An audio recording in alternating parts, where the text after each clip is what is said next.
If there's one thing that any Indigenous person will tell you, if they are working in the realm of reconciliation and working with non-Indigenous people, I know this because we comment on this and laugh about it all the time, is how often non-Indigenous participants, audience members, whatever, will ask us for the 10 steps to reconciliation.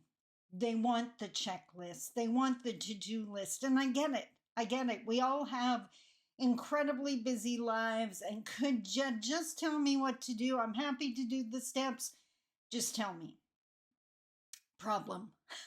There are no 10 steps. Indigenous peoples, Indigenous communities are multifaceted. One nation is incredibly different from another. Customs and traditions are different. So I'm not going to mislead you to believe that there are 10 steps. But every now and then I can come up with what I call a guiding principle. If you just keep this in the back of your mind, you're going to be on safer ground. There's less chance you're going to offend someone. Still probably going to do it, but safer ground. Today I came up with 2 don'ts and a do. Yes, based on comments from my Buffy St. Marie video. So let's talk about it.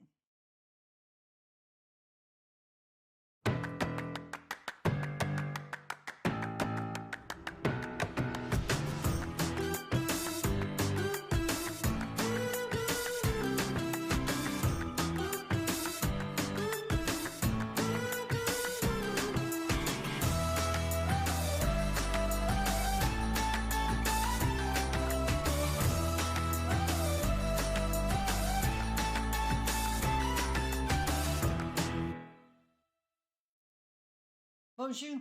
Mishko Paganon, Quay Nadish Nakas Mungdodem. Hi, everybody. My name is Sandy Boucher. I'm Red Thunderbolt Woman of the Loon Clan, a proud member of Seine River First Nation in Treaty 3 territory in Northern Ontario, and I have dedicated my life, time, energy, passion to Canadian Indigenous reconciliation for the last 15 years. For 8 years, I worked solely in First Nation communities, helping our people to heal, to remember our resilience, and even the strength of our teachings. And then 7-8 years ago, I started working with non-Indigenous Canadians, realizing I had to balance the feather, that there was work to be done on both sides, and to believe that only the Indigenous need training is part of the problem.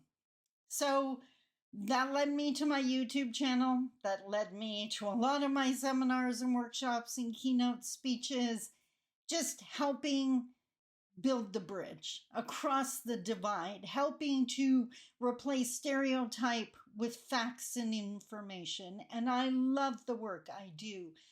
Problematic people don't come to my seminars. Amazing non-Indigenous people who are confused, who are just looking for a safe space to be able to say, I don't understand. That's who I get to work with. And I am happy to create that safe space for them. But YouTube is a different animal because anyone can bop in and anyone can say what they want. And I find the comments, sometimes they're upsetting, not going to lie, when a troll shows up. But often they're an educational opportunity. I learn either what I need to include in future seminars or something I need to be more clear when I explain it.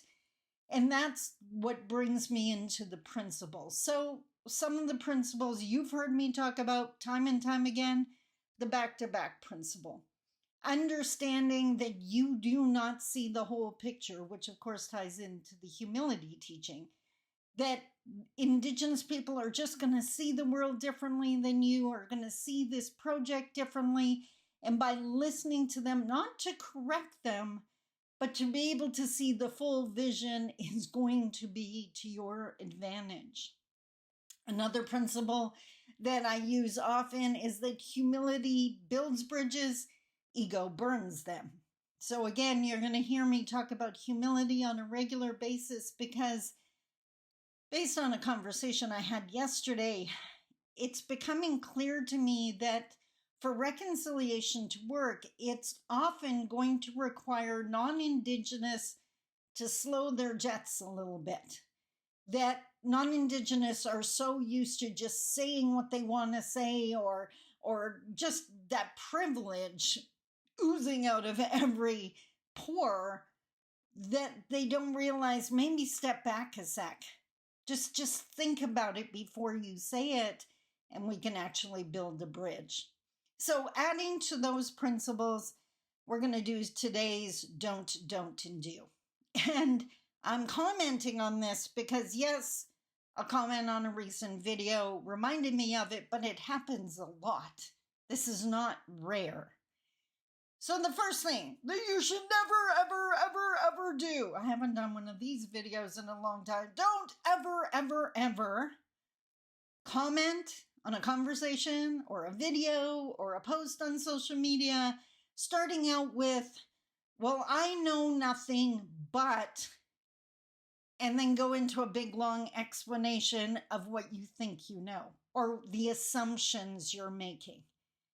The truest part of that offering you're sharing is the I don't know part. So if you're going to acknowledge that you don't know, this is that backing up bit. Two things. One, if you don't know, maybe you should be hitting Google before you hit reply. Go find out some things first. You can come back and ask about what you found out, but you've already acknowledged you don't have the view, back-to-back teaching, so maybe you should get some information. The other thing you have to keep in mind, even if you do the research, what makes you think that the reply can fit in the reply box? What makes you think that the nuanced, multifaceted, shared history between Canada and Indigenous people living within Canadian borders is simplistic? If it's simplistic, we would have solved it a long time ago. So think twice about what you just blurt out. If you want to know that, maybe asking a creator on YouTube isn't the answer. Do the research first. Come back for clarity. I read this. Does that make sense to you? Keeping in mind, chances are, depending on your source, unless you make a point of finding an Indigenous source for your research, chances are really good it's a non-Indigenous source. So asking clarity in that case would make sense. But how about we make sure that the answers we ask can be answered in less than 20 sentences? I don't think that's too much to ask. Next, this one. I realize this is so new for non-Indigenous people, many non-Indigenous people, especially if you're just new to trying to work with Indigenous people. You have to resist trying to put Indigenous peoples, Indigenous customs, Indigenous practices into European boxes. And what I mean by that is I mentioned something in an email with a friend the other day, and he came back with the European equivalents and asking me if that's where I got it from. No, that is not where I got it from. Similarities doesn't mean that was the root. And what I need you, this is where you put ego down. You have to realize that European-rooted teachings aren't the only teachings. Now, what sparked this for me? Are you ready? I got called a communist. As a, what? So, big, long comment.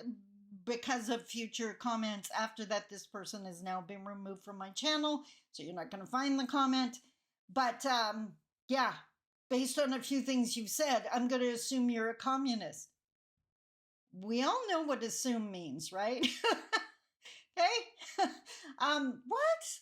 And I came back at that point with, no, I'm an Anishinaabe traditionalist. I follow my teachings. Again, similarities doesn't mean the same root. Actually, similarities are kind of nice as far as burning or building bridges, right? Not burning them, building them.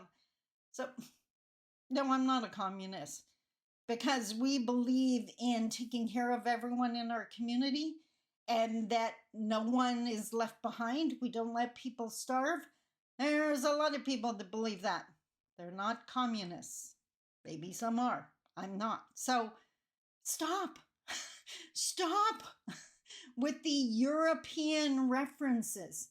If it, honestly, I was going to say if it brings you some comfort to find a European similarity, go for it. But I'd rather you didn't, because if that similarity is going to lead you to believe that as long as you study communism, you're going to understand indigenous people, you're going down a wrong path.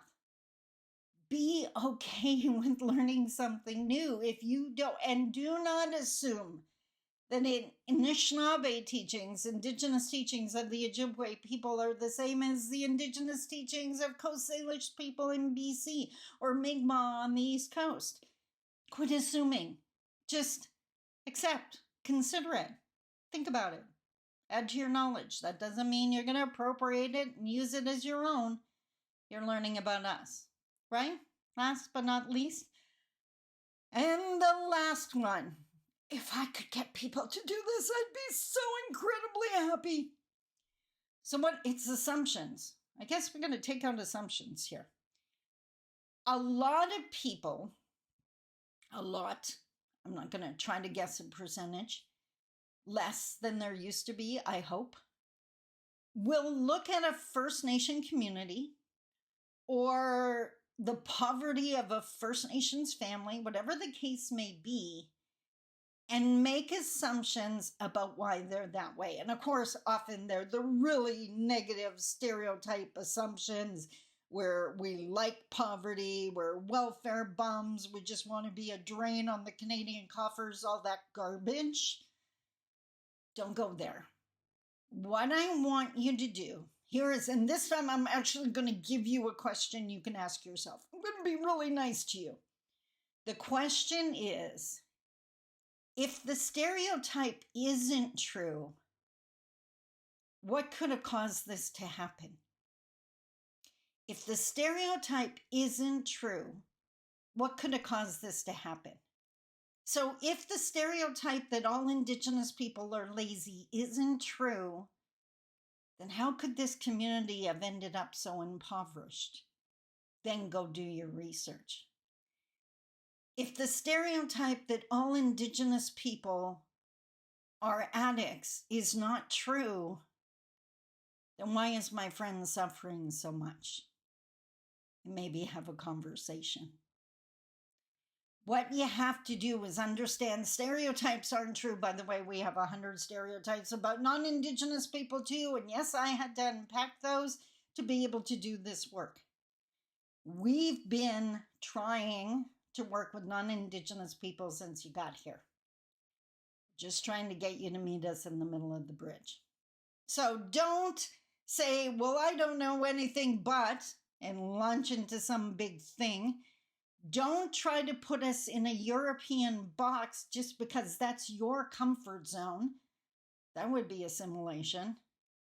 And do ask yourself, if the stereotype wasn't true or isn't true, what do I think is causing this? What could be causing this?